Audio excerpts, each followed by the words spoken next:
Hello बच्चों, स्वागत है आपका विद्यार्थी विद कंसेप्ट चैनल में।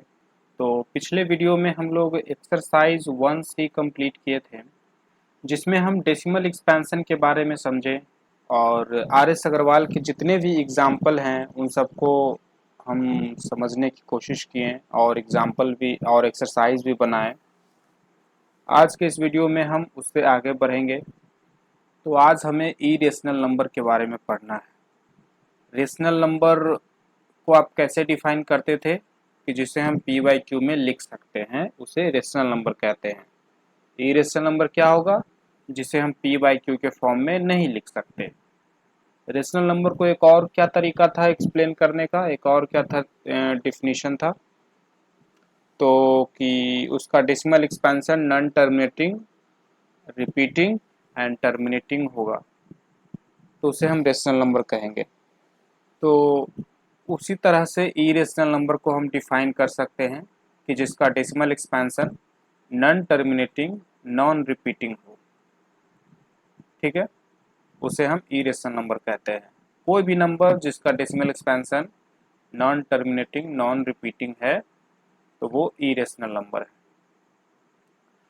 आगे कुछ इरेशनल नंबर के एग्जाम्पल दिए हुए हैं, जैसे यहाँ पे आप साफ साफ देख सकते हैं रिपीटिंग नहीं हो रहा है। पहले 1 0 है, फिर 1 0 0 है, फिर 1 0 0 है, तो ये सब इरेशनल नंबर हुए। वैसा ही यहाँ पे है, यहाँ पे भी है, ये सभी इरेशनल नंबर है। चलिए अब नेक्स्ट टाइप में समझते हैं। एक तरह का हम लोग इरेशनल नंबर देख लिए जिसमें डेसिमल, वो जो डेसिमल एक्सपेंशन है वो नॉन टर्मिनेटिंग, नॉन रिपीटिंग था, तो इस तरह के नंबर को हम इरेशनल नंबर कहते हैं। अब अगला टाइप देखते हैं। यहाँ बोला जा रहा है कि यदि कोई m है वो पॉजिटिव इंटीजर है which is not a perfect square, तो यहाँ पे एक सिंबल यूज किया जा रहा है m, और इस m से हमें ये बताया जा रहा है कि m एक ऐसा नंबर है जो कि पॉजिटिव इंटीजर है। तो अब जैसे पॉजिटिव इंटीजर बोले तो हमारे मन में कैसे कौन कौन से नंबर आए कि m कुड बी 1 2 3, m 5 हो सकता है, 6 हो सकता है, इतने सारे नंबर मन में आने लग गए। अगला बोला है नॉट अ परफेक्ट स्क्वायर, तो ये जो आपने नंबर बोला 1 2 3 4 5 6 7 8 9 10 11 12 13 सो ऑन, इतने सारे नंबर आने लग गए मन में। जैसे ही अगला लाइन आगे पढ़ते हैं तो क्या लिखा हुआ है which is not a perfect square, मतलब m वह है जो पॉजिटिव इंटीजर है बट परफेक्ट स्क्वायर नहीं है। तो इनमें से कौन कौन है जो परफेक्ट स्क्वायर नहीं है। सो परफेक्ट स्क्वायर क्या होता है और परफेक्ट स्क्वायर कौन है और कौन परफेक्ट स्क्वायर नहीं है, ये कैसे पता करें। So any integer can be perfect square if their square root are positive integer. क्योंकि इंटीजर के कॉन्टेक्स्ट में बात कर रहा है तो हम परफेक्ट स्क्वायर को भी इंटीजर के ही टर्म में समझाने की कोशिश की है। तो कोई भी इंटीजर को आप परफेक्ट स्क्वायर कह सकते हो कब, जब उसका स्क्वायर रूट पॉजिटिव इंटीजर आएगा। तो वन परफेक्ट स्क्वायर है कि नहीं, एक परफेक्ट स्क्वायर, एक नॉट परफेक्ट स्क्वायर, दो ग्रुप बनाते हैं। तो बताइए वन परफेक्ट स्क्वायर है कि नहीं, तो वन का रूट क्या होगा 1, तो ये परफेक्ट स्क्वायर है क्योंकि वन पॉजिटिव इंटीजर है। दो का रूट क्या होता है, दो परफेक्ट स्क्वायर है कि नहीं, तो दो का रूट क्या होता है, आपने कभी निकाला है दो का रूट, तो शायद आपको याद नहीं होगा। क्लास 8 में चलिए, क्लास 8 में एक चैप्टर था स्क्वायर एंड स्क्वायर रूट नाम का, तो वहाँ पे हमें सभी तरह के नंबर का स्क्वायर और स्क्वायर रूट निकालना सिखाया गया। उसी में हमें 2 का, 3 का, इन सब नंबरों का भी स्क्वायर रूट सिखाया गया था। अगर आपको याद नहीं है तो थोड़ा सा मैं रिकैप कर दूं कि इस तरीके से हम लोग स्क्वायर और स्क्वायर रूट निकालते थे। यहाँ पे ऐसे करते थे, पहला नंबर तो पॉइंट देके 0 0 इस तरीके से लिखते थे और पीछे से पेयरिंग बनाते आते थे। फिर कहते थे कौन सा ऐसा नंबर है जिसका स्क्वायर 2 होगा या 2 से कम होगा, तो कोई भी ऐसा नंबर नहीं मिला। 2 का स्क्वायर 4 हो जाता है, तो उससे छोटा नंबर सोचो तो 1, 1 का स्क्वायर इससे छोटा होता है तो वो लगा देते हैं। फिर यहाँ इसको इससे घटाते हैं, फिर यहाँ पे 1 लिखते हैं तो यहाँ पे भी 1 लिखते हैं, तभी तो 1 1 जा 1 हुआ। फिर ये वाला 1 यहाँ वापस जोड़ते हैं 2, फिर पॉइंट उतारते हैं, ये पॉइंट है यहाँ पे तो यहाँ पे पॉइंट लिखते हैं, पॉइंट के बाद 2 0 है तो यहाँ 0 उतार देते हैं। फिर उसके बाद ट्राई करते हैं ये 2 के बगल में 1 और 1 से गुना करने का, करके देखते हैं कि कौन सा ऐसा वैल्यू है जो 100 के आसपास है या 100 के बराबर है। फिर ये देखिए 21 आया। फिर 2 के बगल में 2 रख के और 2 से गुना करते हैं तो 44 आया। फिर 2 के बगल में 3 रख के 3 से गुना करते हैं तो 69 आया। इसी तरीके से ट्राई करते हैं तो पता चलता है कि 4 सही होगा, which is very close to the 100। फिर ऐसा करते हैं, फिर 2 0 था वो उतारते हैं, फिर इसी प्रोसेस को कंटिन्यू करते जाते हैं। तो इस तरीके से जब आप करते जाओगे कंटिन्यू तो आपको कुछ ना कुछ ये नंबर यहाँ पे आता जाएगा। देखिए मैं आपके लिए कर देता हूँ। 2 0 उतारे, ये 24 जो यहाँ, ये जो 4 यहाँ उतारे थे वापस यहाँ ला के जोड़ेंगे, 28 हो गया। फिर 28 के बगल में नंबर रखते हैं 281, 2 रखते हैं तो ये बड़ा हो गया तो 1 ही ठीक रहेगा, तो यहाँ 1 रखेंगे तो यहाँ भी 1 रखेंगे और 281 1 जा 281। फिर 9 1 1 और ये पॉइंट के बाद हम 4 ही 0 दिए थे ना, इनफाइनाइट 0 दे सकते हैं, ठीक है। तो फिर 2 0 उतारें, ये 1 जो यहाँ लिखे थे यहाँ 1 रख के वापस जोड़ देंगे। फिर वही ट्राई करेंगे, कुछ ना कुछ आता जाएगा। फिर 282 में नंबर रखेंगे, ऐसे गुना कर करके चेक करेंगे कि इतने के बराबर या इससे छोटा कहाँ पे आ रहा है, फिर रखेंगे। ये सिलसिला चलता जाएगा चलता जाएगा, कभी आप रुक ही नहीं पाओगे। ऐसा कभी मौका नहीं मिलेगा कि ये जो रिमाइंडर है वो 0 आ जाए।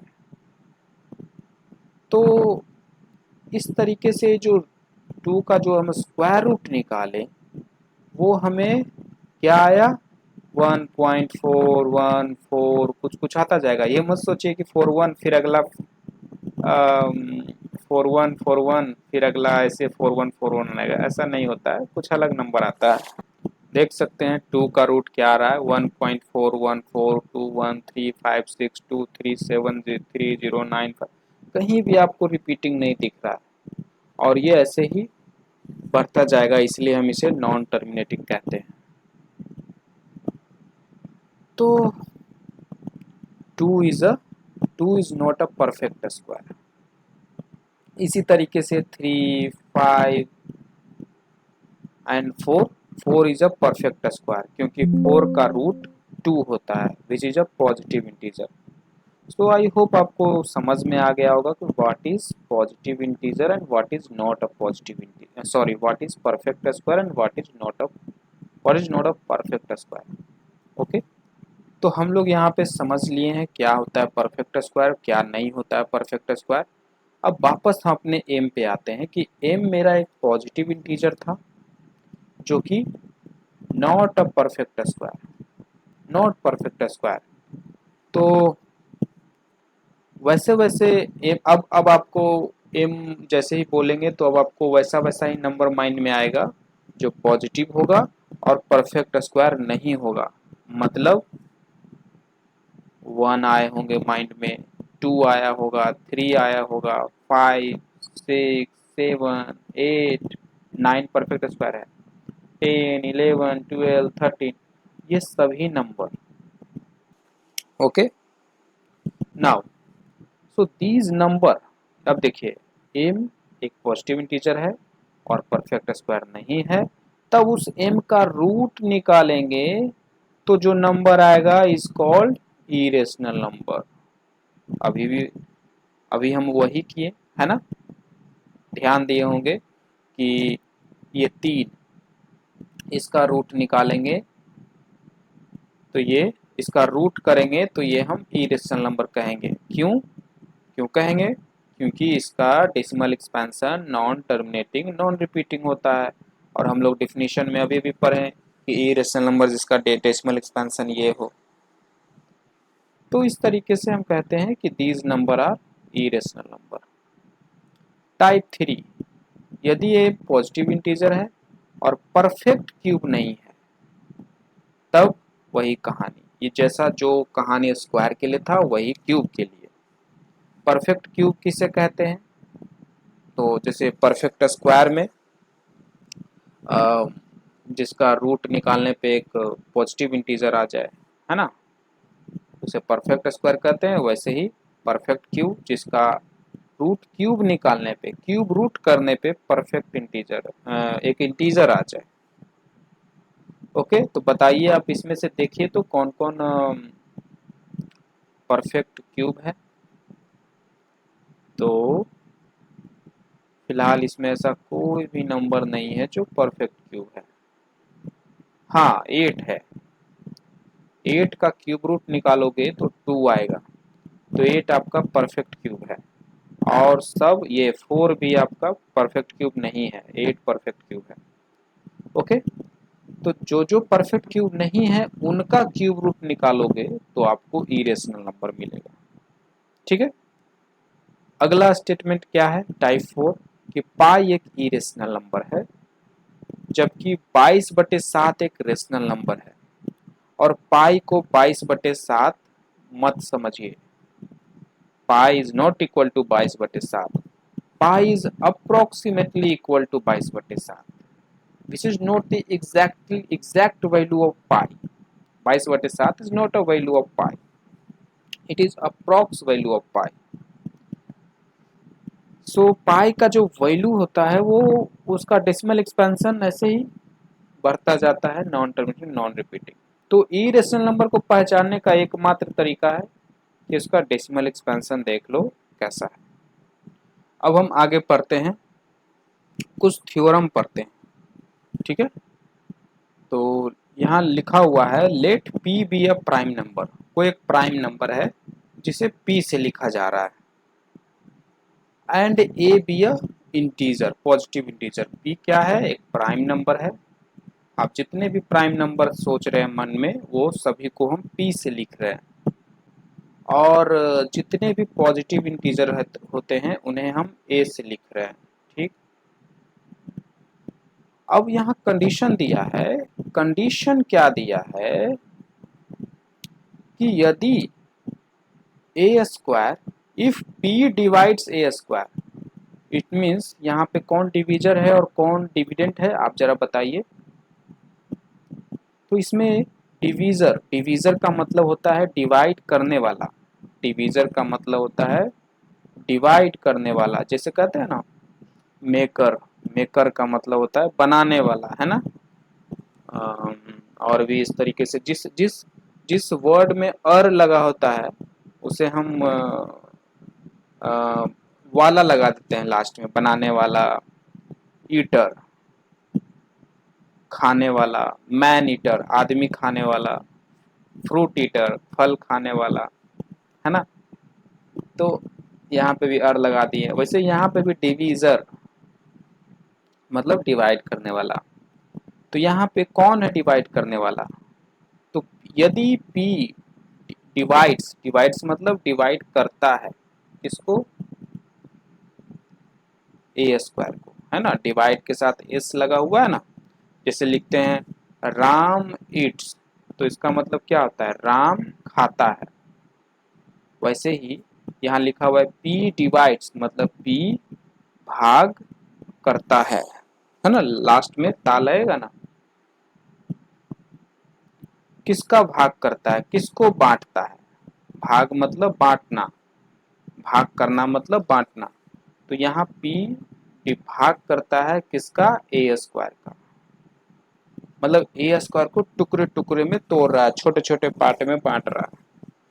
तो यही बोला है कि यदि p ए स्क्वायर को डिवाइड करता है, मतलब p डिवाइड करने वाला हो गया तो p डिवीजर हो गया और ए स्क्वायर डिविडेंड हो गया।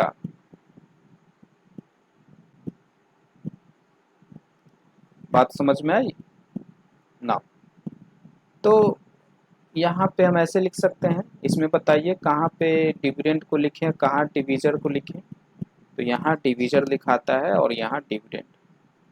तो अगर p ए स्क्वायर को डिवाइड कर रहा है तो रिमाइंडर 0 आएगा। तो ये जो कंडीशन यहाँ लिखा है उसे हम इस तरीके से दिखाए हैं।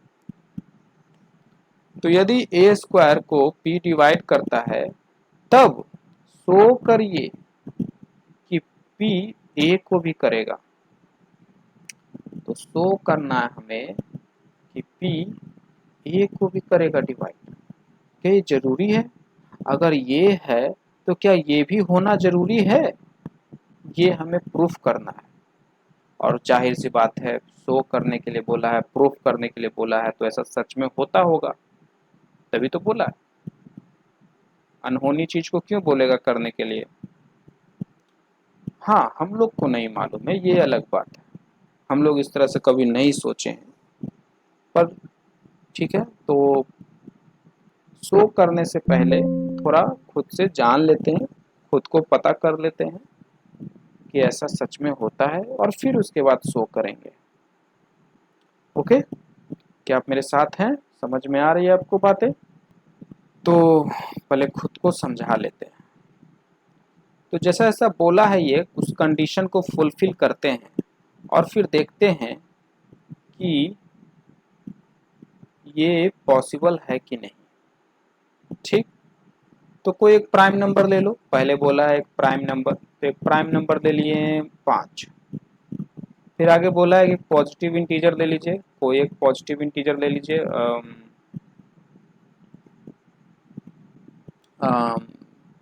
चलो 6 ले लेते हैं। ठीक है, अब आगे बोला है कि यदि इफ, देखिए इफ लगाया है, कंडीशन है कि यदि जो आपने पॉजिटिव इंटीजर लिया है वो क्या है, यहाँ पे पॉजिटिव इंटीजर है, वो उसका स्क्वायर है।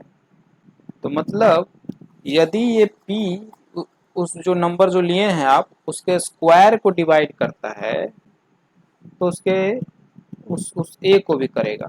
यदि वो नंबर ए स्क्वायर को डिवाइड करता है तो a को भी करेगा। तो यदि यह नंबर ए स्क्वायर यानी 6 स्क्वायर को करेगा डिवाइड, यदि 5 6 स्क्वायर के नंबर 6 स्क्वायर को डिवाइड करेगा तो ये 5 6 को भी करेगा। अगर नहीं डिवाइड करेगा तो नहीं करेगा। This is what it want to say, this lines want to say, है ना।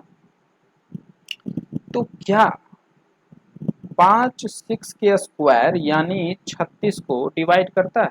नहीं करता, वी ऑल नो। तो 5 6 को भी नहीं करेगा डिवाइड, और ये सही बात भी है कि 5 6 को नहीं करता है डिवाइड। तो ये स्टेटमेंट यहाँ तक तो सही लग रहा है ना। कंडीशन जो दिया था वो कंडीशन यहाँ फुलफिल नहीं हुआ कि यदि करते, है ना, तो यहाँ पर भी नहीं हुआ। समझ में आ रही है बात? चलिए मैं जानबूझकर कुछ ऐसा नंबर लेता हूँ जो डिवाइड करता है, जिसका स्क्वायर डिवाइड करता है। तो 25, 6 की जगह हम 25 ले लेते हैं और इसको 5 ही रहने देते हैं। ठीक है, अब इसी बात को फिर से जांच करते हैं। तो कंडीशन है कि यदि ये नंबर प्राइम नंबर इस a के स्क्वायर को, जो नंबर आपने पॉजिटिव इंटीजर लिया उसके स्क्वायर को डिवाइड करता है तो उस नंबर को भी करेगा, उस a को भी डिवाइड करेगा। तो 5 डिवाइड कर रहा है इस नंबर के स्क्वायर यानी कि 625 को। क्या करता है? हाँ करता है, 125 बार में करता है ना। तो ये नंबर 25 को भी डिवाइड करेगा और करता भी है। ये नंबर 25 को डिवाइड करता है ना 5। तो ये स्टेटमेंट एकदम करेक्ट है और हम लोग यहाँ से समझ लिए हैं कि एकदम करेक्ट है। अब चलते हैं शो करने। ठीक है, तो देखिए अब आते हैं प्रूफ करने, तो समझते हैं। तो क्योंकि हम प्रूफ कर रहे हैं तो ऑफ कोर्स किसी एक एग्जाम्पल या दो एग्जाम्पल लेके बता नहीं सकते। जैसे हम लोग पीछे कुछ एग्जाम्पल से समझें तो वही एग्जाम्पल हूबहू नहीं लिख देंगे, हमें एक जनरल वर्क करना पड़ेगा। क्वेश्चन में हमें जनरली पूछा है कि कोई p एक इंटीजर है, ऐसा थोड़ी बोला है कि देखिए 5 इंटीजर है और 25 का स्क्वायर को डिवाइड कर रहा है तो देखिए 5 25 को भी कर रहा है, ऐसे तो बात नहीं किया है। वो जनरली बात किया है, वो सभी इंटीजर की बात कर रहा है, वो सभी प्राइम नंबर को लिया है। तो हम भी उसी तरीके से काम करेंगे, ना कि कोई एक खास एग्जाम्पल देके बातों को रखने की कोशिश करेंगे। ठीक है, तो कैसे करें? तो जैसा कि आप यहाँ साफ साफ देख रहे हैं, ये हालांकि ये प्रूफ आपसे बोर्ड में नहीं पूछा जाएगा, आप बस इतना जान के भी रह सकते हो कि जो भी हमने आपको एग्जाम्पल से बताया वो जानकर आप रख लो। ठीक है, अपने मन में याद रख लो, नोट कर लो। ये आपको प्रूफ नहीं पूछा जाएगा, पर फिर भी हमारे बुक में है तो देख लेते हैं, समझ लेते हैं क्या किया है। यहाँ पे देखिए, वो जो p हमने प्राइम नंबर लिया था और a जो कि मेरा पॉजिटिव इंटीजर था, तो जो पॉजिटिव इंटीजर था उसका प्राइम फैक्टर लेकर इस तरीके से लिख दिया है p1 p2 इस तरीके से। तो हम भी वैसा करते हैं। जैसे मान ले हम एग्जाम्पल में बात कर रहे थे कि हम लोग 5 लिए थे और इसका 25 लिए थे पॉजिटिव इंटीजर, तो 25 का प्राइम फैक्टर लिख सकते हो ना आप, 5 5 ऐसा, है ना। तो वैसे ही वो जो नंबर है उसका प्राइम फैक्टर लिख दिया यहाँ पे। ठीक, अब जैसे 25 का प्राइम फैक्टर 5 5 है, तो 25 का स्क्वायर करोगे तो उसका प्राइम फैक्टर क्या आएगा? 5 5 और 5 5 ऐसा कुछ आएगा ना। तो वैसे ही यहाँ पे भी लिखा है, पहले p1 p2 p3 इस तरीके से प्राइम फैक्टर थे, अब ए स्क्वायर का तो 2 बार लिख दिया प्रोडक्ट करके, है ना, जैसे हमने यहाँ पे लिखा।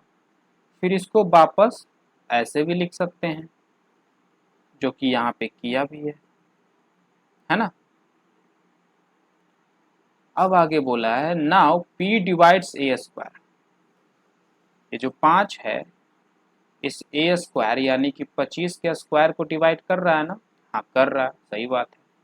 तो p is a prime factor of A square. यहाँ बोला है कि यदि 5 25 के स्क्वायर को डिवाइड करता है तो 5 p को 5 समझिए, 5 is a prime factor of A square. और जाहिर सी बात है, सही बात है कि 5 जो है ए स्क्वायर का प्राइम फैक्टर है। देखिए ए स्क्वायर है ना, और ए स्क्वायर बराबर क्या है? 25 स्क्वायर बराबर क्या है? 5 गुना 5 गुना 5 गुना 5 गुना 5, 4 बार 5 है।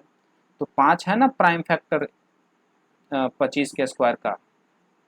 वही बात यहाँ बोला है कि यदि p जो है ए स्क्वायर को डिवाइड करता है तो p पक्का फैक्टर है, और p हम लोग प्राइम नंबर माने हैं तो इसलिए प्राइम फैक्टर है, फैक्टर ही तो डिवाइड करता है ना।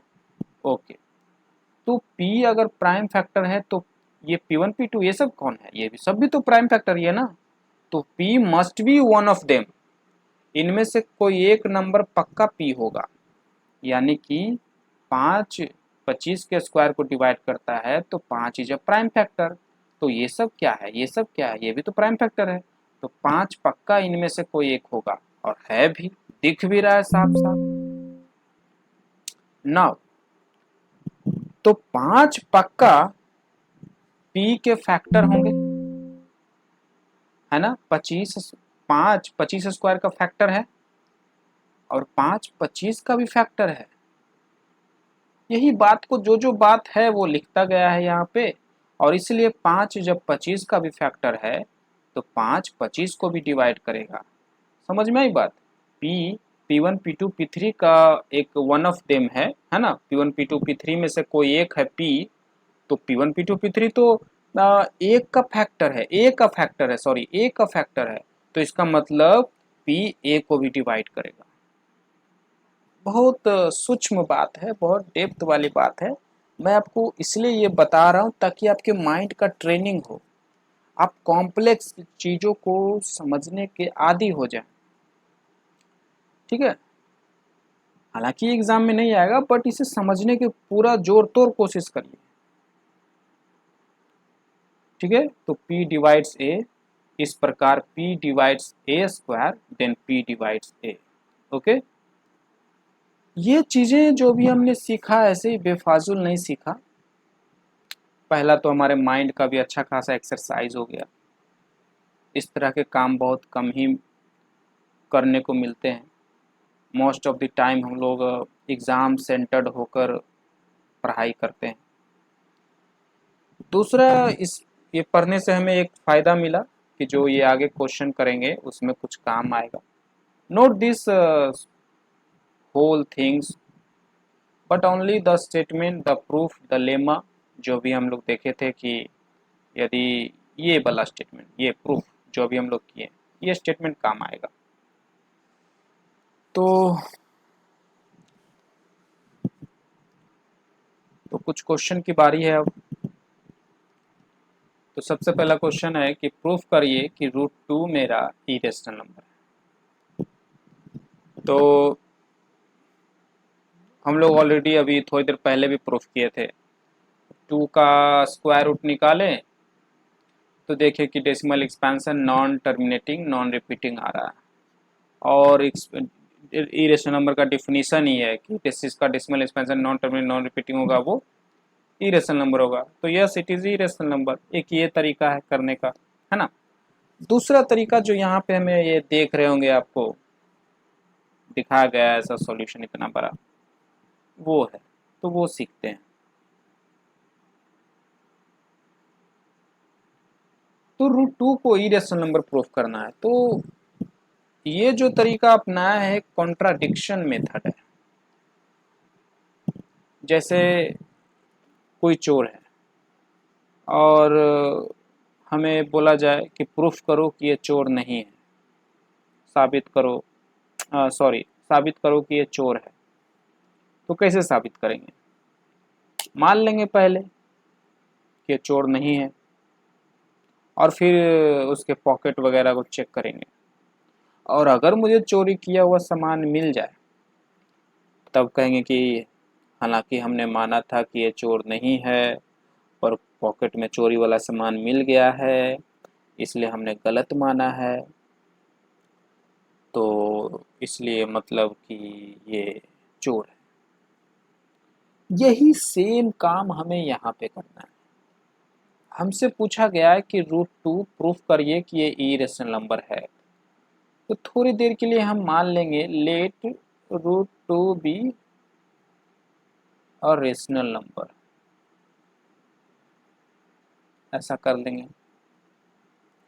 और क्योंकि √2 अब एक रेशनल नंबर हो गया है तो √2 को हम p/q भी लिख सकते हैं इस तरीके से, क्योंकि रेशनल नंबर को p/q में लिखा जाता है। तो हम इस तरीके से p/q के रूप में लिख दिए। अब यहाँ पे p और q क्या है, क्योंकि हमने अपने सॉल्यूशन में p और q डाला है तो बाद में बताना भी पड़ेगा ना कि p और q को हम क्या मान के लिखे हैं, ताकि जो मेरा सॉल्यूशन देखेगा उसे पता तो चले कि p और q है क्या। क्योंकि हमने ये लिखा है p और q तो हमारा रिस्पॉन्सिबिलिटी बनता है कि ये मेंशन करें कि p और q कौन है क्या, इसकी पहचान क्या है। तो हम लोग क्या लिखेंगे कि p and q are integer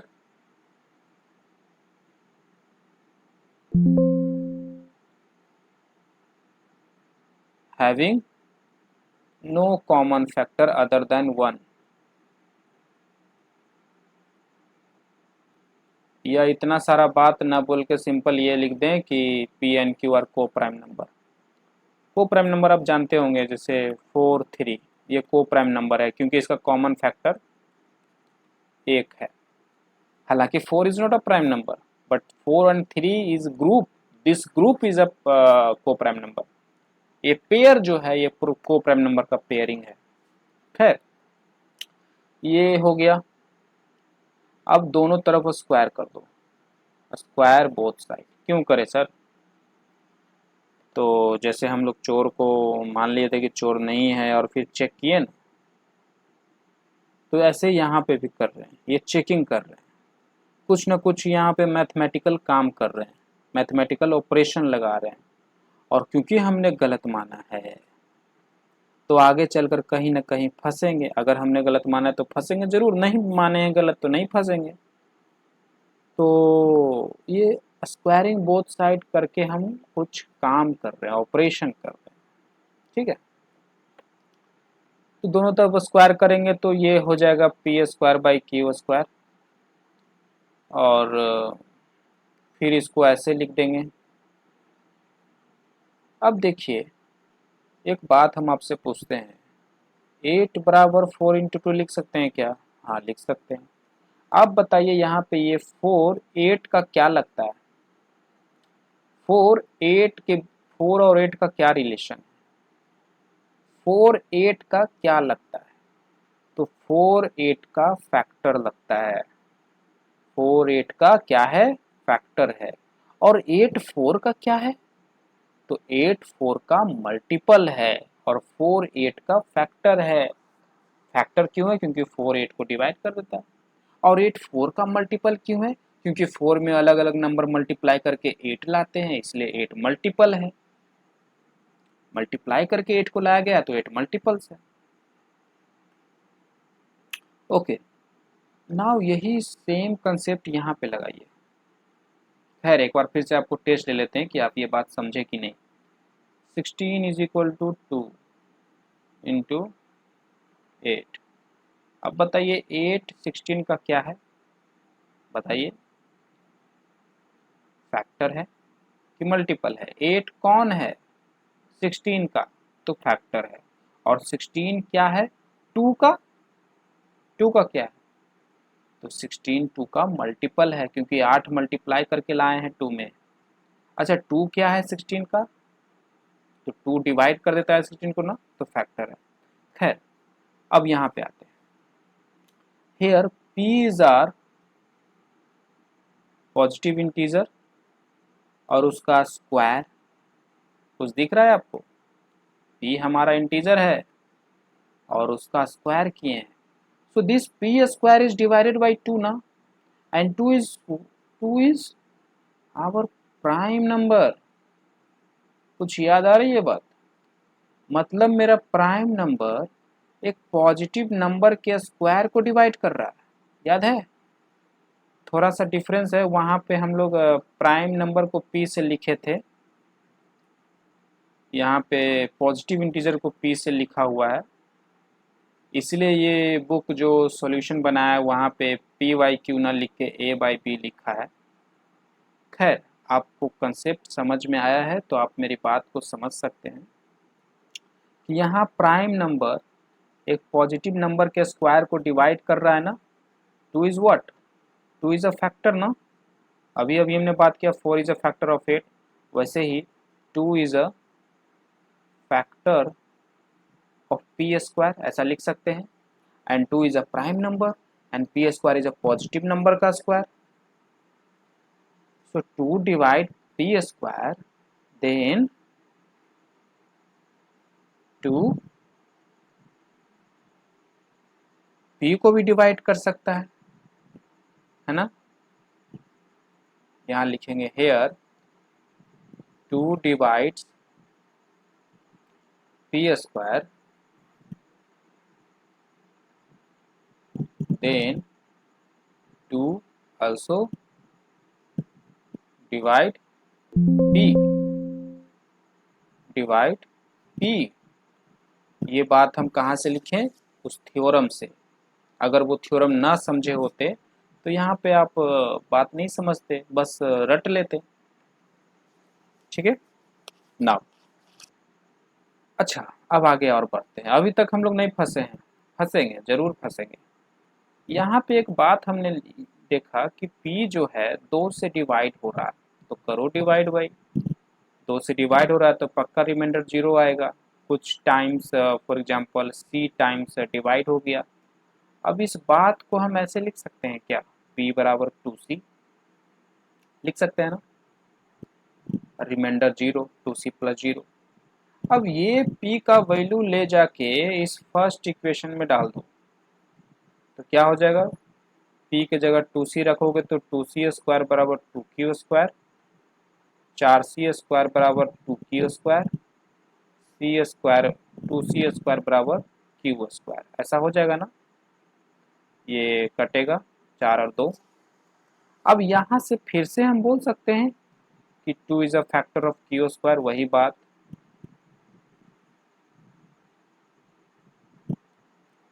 फिर से here 2 divides Q square, then 2 also divide Q। ठीक, अब जरा गौर करिए, यहाँ पे 2 also divide P और यहाँ पे 2 also divide Q, मतलब P 2 से डिवाइड हो जा रहा है, मतलब P का फैक्टर कौन है, 2, और 2 Q का भी फैक्टर है, मतलब P और Q का कॉमन फैक्टर है, विच इज 2, है ना। Common factor of P and Q is 2 and 1। पर स्टार्टिंग में हम लोग क्या माने थे, देखिए कि P और Q इंटीजर है जिसका कॉमन फैक्टर सिर्फ 1 है और कोई नहीं है। पर यहाँ पे हमें देखने को मिल रहा है कि P और Q का एक कॉमन फैक्टर 2 भी है, तो यही गलती आया। अब यहाँ पे अपना पूरा कहानी लिखेंगे। Since we assume that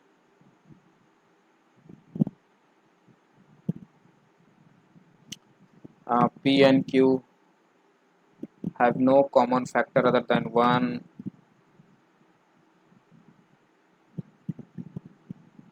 except 1, but we get 2 as a common factor. Here contradiction arised,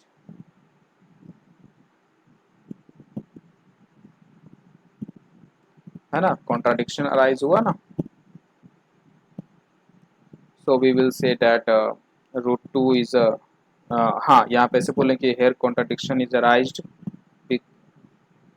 because we consider that root 2 is a root 2 is a rational number, so it will not be rational number, it will be irrational number। तो इस तरीके से हम पूरा बात लिखेंगे। अब जरा देखते हैं किताब में क्या काम किया है। तो इफ पॉसिबल मान लीजिए कि रेशनल नंबर है और उसका simplest form a by B है। ठीक ठीक हो गया, सिंपलेस्ट फॉर्म है तो उसका कॉमन फैक्टर 1 के अलावा कुछ नहीं होगा। अब उसको स्क्वायर किया, फिर वही सब बातें जो हमने की, फिर वही सब, फिर वैल्यू वैल्यू पुट कर दिया, फिर आया वही 2 डिवाइड्स बी स्क्वायर, फिर 2 डिवाइड्स बी। ठीक, फिर आगे 2 is a common factor of a and b, but this contradiction of the fact contradicts the fact। Fact जो हम लोग माने सच बात, उस फैक्ट को कॉन्ट्राडिक्ट कर रहा है ना। सच बात तो ये था कि ए और बी का कोई कॉमन फैक्टर नहीं था 1 के अलावा, पर यहाँ पे 2 आ गया कॉमन फैक्टर। अब ये कॉन्ट्राडिक्शन अराइज हुआ है क्योंकि हम लोग गलत माने हैं, रूट 2 को रेशनल माने हैं। सो इस प्रकार से ये इरेशनल होगा। यही बातें आपको करनी है, लिखनी है। आई होप आपको ये समझ में आ रहा है। आज के लिए इतना ही रखते हैं। नेक्स्ट वीडियो में और भी हम कॉम्प्लेक्स प्रॉब्लम पे डील करेंगे और भी अलग अलग तरह के क्वेश्चन को सॉल्व करने की कोशिश करेंगे। जैसे प्रूफ करिए 2√2 रेशनल नंबर है, √2 प्लस √3 रेशनल नंबर है।